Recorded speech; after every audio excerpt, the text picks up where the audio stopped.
Hello प्यारे बच्चों, आप सभी का बहुत बहुत स्वागत है केबीएस पर। आज मैं आपको बताने जा रहा हूँ बैंकिंग रीजनिंग सिलेबस के बारे में। इससे पहले मैं एप्टीट्यूड का जो सिलेबस क्या है वो मैं आपको बता चुका हूँ, ठीक है। और साथ ही जो एसएससी वाले बच्चे हैं उनका भी मैं सिलेबस आपको बता चुका हूँ, ठीक है।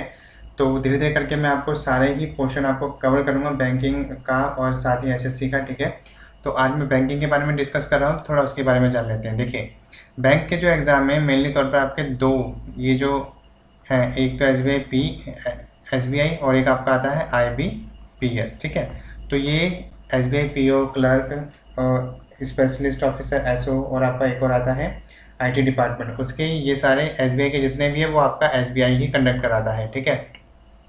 और अगर मैं बात करता हूँ आईबीपीएस के, तो ये कौन कौन से कंडक्ट कराता है? IBPS PO, IBPS clerk, IBPS RRB ग्रामीण बैंक, आईबीपीएस आरआरबी क्लर्क और आपके जितने भी bank of Baroda, bank of India, Punjab national bank, जितने भी अदर बैंक हैं उन सभी के लिए जो एग्जाम कंडक्ट कराता है वो है आपका आईबीपीएस, ठीक है। बात समझिए। और अगर जैसे जहाँ पे भी जिस भी बैंक में वैकेंसी निकलती है तो वो आईबीपीएस को खबर कर देता है, भाई हम भी एग्ज़ाम ले रहे हैं, ठीक है।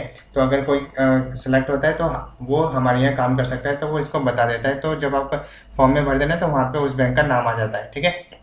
बात समझ आ रही है? तो ये था इस बैंक के बारे में थोड़ा सा, ठीक है, थोड़ा सा डिटेल। तो अब मैं आपको जो है इसके सिलेबस के बारे में थोड़ा बता देता हूँ, ठीक है। चलिए,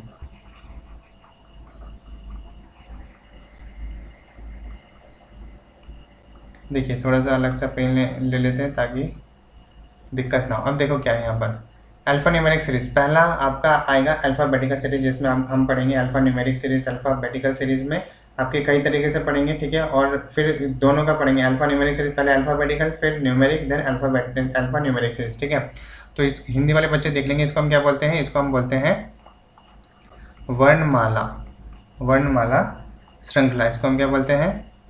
वर्णमाला श्रृंखला, ठीक है, वर्णमाला श्रृंखला। इसकी अगर मैं प्री में बात करता हूँ तो प्री में हमेशा इसके 5 क्वेश्चन रखे हुए रहते हैं, ठीक है। IBPS clerk, IBPS RRB clerk और पीओ में आपके 5 क्वेश्चन तो यहाँ से रखे हुए हैं, ठीक है। बाकियों में भी आ जाते हैं, ठीक है। आगे बढ़ते हैं, कोडिंग डिकोडिंग से आपके 5 क्वेश्चन रखे हुए हैं। हिंदी में इसको कोडिंग डिकोडिंग ही बोलते हैं, ठीक है।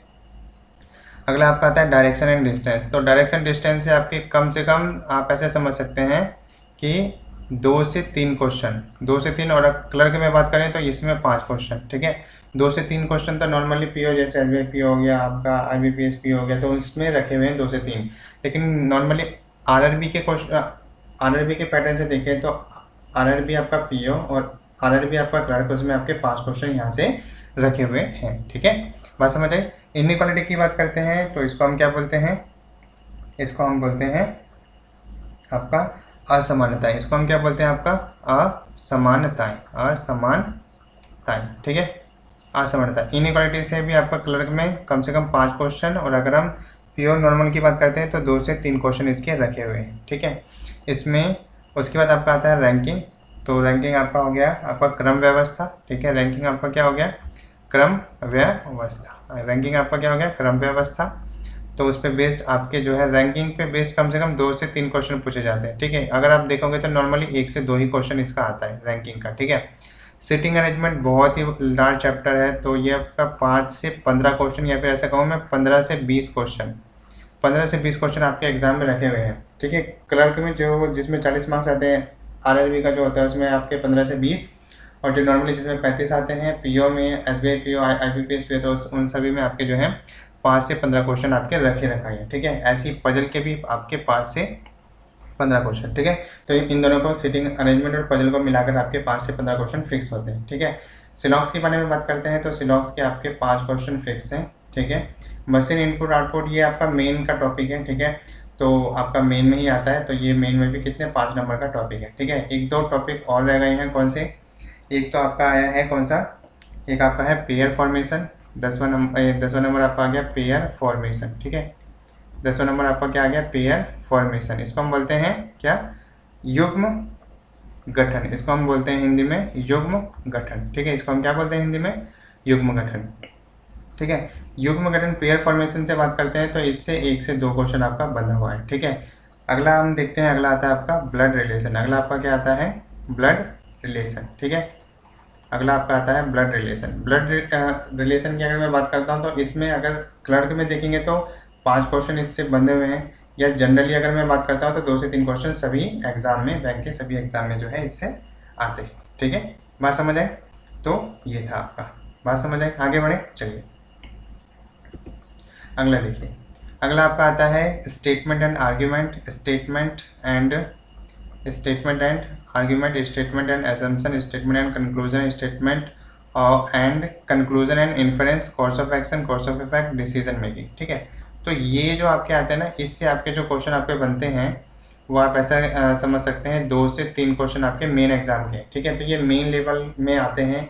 जनरली आपका क्लर्क लेवल यानी प्री लेवल पर आपको ये नहीं दिखाई देंगे ये चैप्टर, अगर आएगा मुश्किल से आ सकता है, बट लेकिन जनरली जो है प्री लेवल पर इससे क्वेश्चन आपके नहीं आते। इससे जो क्वेश्चन आपके बनते हैं वो आपके केवल और केवल मेन लेवल पर बनते हैं। ठीक है, बात समझ आ रही है? उसके बाद अगर मैं बात करता हूँ, उसके बाद देन आएगी हमारी डाटा सफिशिएंसी। अगर मैं इस चैप्टर के बारे में बात करता हूँ तो इस चैप्टर के लिए आपको ये सारे चैप्टर जितने मैंने आपको बताए ये सारे आपको पढ़ने हैं। ठीक है, तो डाटा सफिशिएंसी से भी आपके कम से कम 2 से 3 और या फिर 2 से 3 या फिर 5 क्वेश्चन आपके रखे रखाए हैं बैंक में। ठीक है, बात समझ आई? अगली बात करता हूँ नंबर सीरीज की। तो जो नंबर सीरीज के बारे में अगर मैं आपसे बात करूँ तो ये आपका जो है रीजनिंग का जो है चैप्टर नहीं है, ये आपका रीजनिंग का चैप्टर नहीं है, बट लेकिन मैं इसमें आपको पढ़ाऊंगा नंबर सीरीज। ठीक है, नंबर सीरीज से आपके 5 क्वेश्चन, चाहे कोई सा भी एग्जाम हो, बैंकिंग लेवल का कोई सा भी एग्जाम हो, अब उसमें आपके 5 क्वेश्चन रखे रखाए हैं।